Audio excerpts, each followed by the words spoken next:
d'abord, parlons du marché et de cette semaine historique sur le front des décisions de politique monétaire avec un mouvement de durcissement monétaire global qu'on a pu voir à travers toutes les décisions qui ont été rendues ces derniers jours. C'est Laurent Denis qui est à nos côtés en plateau, le directeur monde des investissements d'Oddo BHF Asset Management. Bonjour et bienvenue Laurent.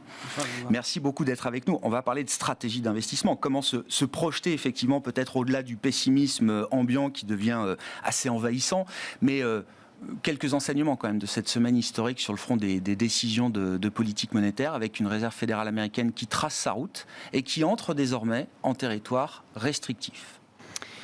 Déjà, un premier constat, 300 points de base, donc 3% de hausse en 6 mois. En 1994, vous n'étiez peut-être pas sur les marchés. J'y étais, oui, j'y étais. On avait fait ce mouvement en un an. C'est pour dire la violence du mouvement qui ne va pas s'arrêter là, puisqu'on attend encore 125, 150 points de base de durcissement pour passer, vous venez de le dire, en territoire restrictif. Bon, la voie est tracée. Mais cette voie, elle est tracée aussi pour les autres banques centrales, mais elle la rend encore plus compliquée. Pourquoi ? Parce qu'on sait que l'inflation est exogène en zone euro et que monter les taux ne va pas changer la donne au niveau de l'inflation. La problématique, elle est autre. C'est que la BCE n'est pas derrière la courbe, elle est derrière l'euro. Et là, l'inflation importée et en fait la balance commerciale qui se détériore, c'est quand même pas, et extérieure globalement qui se détériore, c'est vraiment pas une bonne nouvelle et ça met la BCE dans une situation extrêmement compliquée. Ça, c'est effectivement, je dirais, le contexte de base. Il y a deux autres événements cette semaine qui ont marqué mon esprit. Le premier, c'est la Banque du Japon, qui a signé la fin de la partie, en tout cas un début de fin de partie, sur le fait que la dépréciation du yen, qui est liée à sa politique monétaire extrêmement accommodante, qui est un revers de ce qu'on voit sur les marchés développés, occasionne évidemment un ajustement sur l'échange, mais là qui commence à poser problème. Pourquoi ? Parce que là aussi on a de l'inflation importée. Alors 2,8%, c'est rien, mais pour eux c'est beaucoup. Donc attention là aussi à des effets en fait pervers, notamment d'allocation d'actifs, un carry trade, je pense que vous connaissez bien cette problématique qui amène en fait des sorties de capitaux. Donc là, la Banque du Japon réagit. Ouais. Bon, juste sur le Japon, Laurent. C'est quoi le message ? Parce qu'on a tous en tête qu'intervenir sur l'échange, ce sont souvent des stratégies vouées à l'échec quand elles ne sont pas coordonnées entre banques centrales.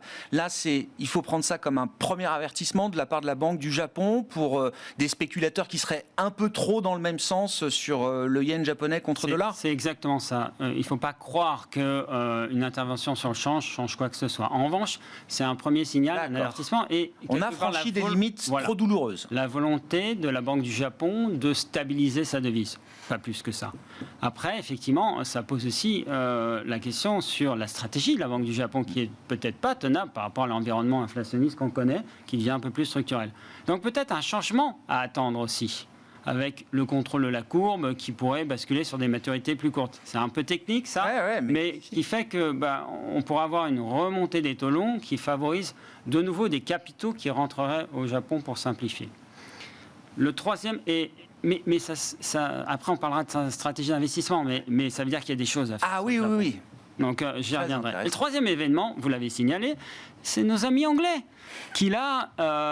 mais là, c'est intéressant, parce que quelque part, en fait, ils envoient un signal keynésien très fort, mais qui est mal reçu par le marché pour l'instant, et qui fait qu'aujourd'hui, en fait, la problématique des marchés développés, où en fait ces dépenses d'infrastructures, ces dépenses keynésiennes étaient financées par de la dette, et on arrive peut-être au bout. Et donc là, la problématique française, même revenons sur la France, de faire en sorte d'offrir un parapluie énergétique, de stimuler aussi de manière fiscale, va être financé comment ? C'est aussi la problématique. Donc on va voir aussi la fragmentation du crédit possible avec les élections en Italie. On a un environnement quand même un peu compliqué. Pour autant, il y a des choses à faire. Oui, bien sûr, on va en parler, mais derrière l'arbre de la politique monétaire, il y a la forêt de la politique budgétaire. Ce que nous dit le Royaume-Uni, la manière dont le marché réagit aux annonces du gouvernement britannique aujourd'hui nous montre qu'on n'est peut-être pas loin d'une limite en matière d'accommodation budgétaire. Ah mais c'est exactement ça. Et puis après, effectivement, arriver à accroître sa croissance potentielle en fait, c'est quand même un vœu pieux. Il faut voir si ça marche. C'est pas parce qu'on baisse les taxes, en fait, que la consommation va pouvoir permettre... Le côté trickle-down economics, là, l'économie du ruissellement, c'est le pari qu'ils font, là. C'est exactement ça. Est-ce que dans la configuration actuelle, ça peut marcher? Je ne sais pas. Si ça marche... ils en sortent comme une superpuissance. Ce sont des génies, vraiment. Mais là, ils défient la théorie économique, quand même. Donc, mais c'est intéressant. Ah, bien sûr.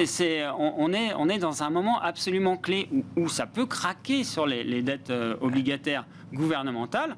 Ça ne veut pas dire, parce qu'on a quand même une remontée des taux et des primes de risque intéressantes, qui permet peut-être d'avoir une alternative aujourd'hui à ce qui n'était que les actions, comme pouvant être investies. C'est ça qui est intéressant. Bon, back, comme dirait, non pas James, mais le marché obligataire. Oui, non, c'est effectivement, on retrouve de l'intérêt pour les produits de taux. Alors, comment on regarde effectivement la stratégie d'investissement avec peut-être différents horizons de temps? Il y a déjà à court terme une forme de pessimisme submergent, très consensuel, peut-être trop. C'est une question, comment on traverse là, cette période-là, qui peut durer quelques mois, quelques trimestres, je n'en sais rien, et comment on se projette au-delà, s'il faut considérer un nouveau monde où les taux réels seront peut-être moins négatifs, voire positifs. C'est quand même un paramètre fondamental qui change pour l'investisseur et qui peut-être s'inscrit dans la durée, Laurent. Tout à fait. Il y a trois paramètres à regarder pour l'allocation d'actifs. Donc le premier, c'est la macroéconomie, on vient d'en parler, ça se détériore. Là, les nuages s'amoncellent, donc ce n'est pas un signal positif. Le deuxième, ce sont les valorisations. Et là, on commence à avoir des valorisations qui deviennent intéressantes. On est à 11 fois en termes de multiples de résultats sur la zone euro. On est à 15 fois aux États-Unis. On revient sur des tendances quand même qui commencent à être décotées, notamment sur la zone euro. Et puis le troisième, c'est les flux. Que font les investisseurs?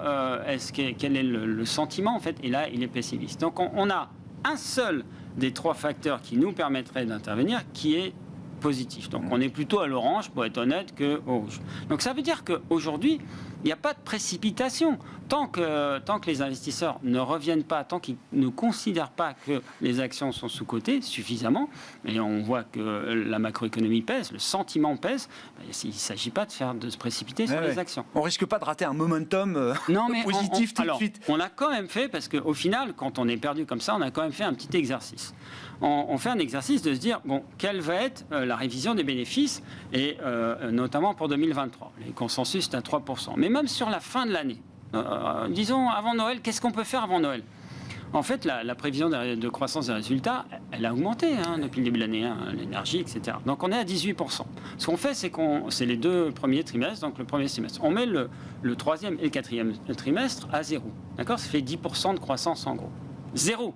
Alors qu'on sait que le troisième trimestre s'est bien passé. Ouais. Donc très dur. Ouais. On met à peu près des multiples de résultats autour de 12, qui est moins que le 15, 14. Ça vous donne quoi? Ça veut dire que par rapport à ces 6000 de CAC ou 3500 sur l'Eurostoxx, on a une hausse. Ouais. Donc attention, il ne faut pas jeter le bébé avec l'eau du bain. Il ne faut pas vendre. Ouais. Il ne faut pas trop vendre. Short sur les actions européennes aujourd'hui, c'est pas la bonne stratégie. C'est pas une bonne idée. Alors ce scénario, il a quelle probabilité? On va dire 60%, récession modérée et pas de récession mondiale. Donc évidemment, il y a des scénarios qui sont moins favorables. Mais juste ce paramètre-là vous fait quand même être prudent. Ouais. Encore une fois, on n'investit pas. Mais on ne vend pas. On ne vend pas. Il faut patienter. Et pour patienter, qu'est-ce qu'on trouve alors? Alors, on peut patienter justement en bougeant des actions vers le marché obligataire. Pas le marché des obligations d'État, on vient de le dire, il y a des tensions, il y a une volatilité exacerbée, ce risque de fragmentation, nos amis anglais là, qui font des siennes, donc on n'y touche pas. En revanche, on a vu une translation des taux de 0 sur l'investment grade et puis de 2 sur les obligations à haut rendement, à risquer, on est quasiment à 8% aujourd'hui. 8% sur les obligations à rendement, en fait, ça vous donne une probabilité de gain sur un an de 85%. D'accord. Quel rendement, aussi historiquement? 8%. J'ai envie de vous dire, il faut lutter contre l'érosion du capital liée à l'inflation. Eh ben, on y va. On y va peut-être à 25% du montant qu'on a envie de mettre, mais on commence à y aller. Ouais. Et pourquoi aussi? Parce que ça offre une vertu extraordinaire en obligataire, c'est le portage. Ouais. C'est-à-dire que si les spreads s'écartent, la prime de risque s'écarte, en fait, vous pouvez absorber 2,5%. Ça veut dire qu'aujourd'hui, si vous avez tort, sur un an, il faudra vraiment que ça aille vers plus de 10% pour que vous commenciez à perdre de l'argent, ce qui n'est pas le cas sur les actions. Donc on commence. C'est terrible. Enfin, je me dis, Laurent, c'est un b.a.-ba qu'on avait complètement oublié. Tous les investisseurs qui investissaient dans l'obligataire ces dernières années cherchaient du gain en capital. On n'avait plus du tout le rendement. Et là, enfin, on revient à quelque chose que certains, d'ailleurs, n'ont peut-être pas connu d'une certaine manière. Non, encore une fois, ça va faire vieux papy, mais moi, j'ai commencé... utile, j'ai l'impression, dans la période qui commence. J'ai commencé en 92, mais vous l'avez évoqué tout à l'heure, vos propos étaient parfaits. Il faut raisonner en taux réel. Ouais. Tout le monde aussi s'attend à une décroissance des résultats très forte. Mais non, il y a des forces de rappel. Votre chiffre d'affaires en nominal, il va monter avec l'inflation. Si vos salaires en réel baissent, ce qui est le cas aujourd'hui, parce qu'il n'y a pas en fait d'effet de second tour, si le coût des intrants, les matières premières, oui, le gaz, on a une problématique énergétique liée à l'électricité et au gaz, mais le reste, ça baisse. Donc en fait, on n'a peut-être plus autant de pricing power, de capacité à monter les prix, mais il ne faut pas oublier non plus qu'on a une baisse de l'euro qui rend les sociétés compétitrices. On a une dévaluation aujourd'hui, en fait, quelque part, de fait, de l'euro. Ça veut dire que ça favorise nos exportateurs. Donc s'attendre à une catastrophe sur les résultats, c'est une erreur. Et c'est pour ça qu'il faut être prêt à réinvestir aussi sur les actions. Un petit peu de prudence, parce qu'on n'a pas les flux, mais on n'est pas très loin de rentrer. Le E du PE européen est peut-être pas si fragile que ça. Non. Alors, il y a... Exactement.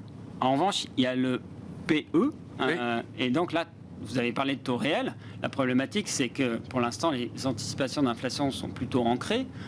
Pourquoi ? Parce que on a des signes que l'inflation exogène est en train de baisser, les taux nominaux, on voit, montent, et donc en fait, on a les taux réels qui commencent à monter. Il faudrait une stabilisation pour que cette partie-là multiple soit stabilisée. Si on a ça, c'est vraiment un premier signal qu'il faut commencer à y aller. Donc, on n'est pas très loin. Voilà.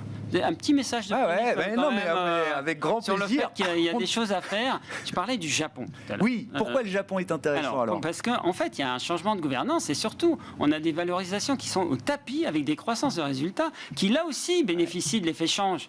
Le yen s'est déprécié de 20%, il y a une dévaluation. Il faut vraiment analyser les politiques monétaires, les politiques fiscales de manière géographique et dans leur ensemble. Les États-Unis sont un peu chers, l'Europe n'est pas chère, mais à l'épicentre d'un conflit qu'on a du mal à estimer, avec des primes de risque qui doivent être visitées. Mais le Japon et peut-être la Chine, qui va sortir effectivement après les élections de Xi Jinping d'une séquence zéro Covid absolument désastreuse, devrait retrouver le chemin de la croissance. On a des anticipations qui commencent à se mettre en place sur une stabilisation à minima, peut-être un accroissement. Donc Japon, Chine, émergent, Brésil peut-être avec M. Lula qui pourrait être élu.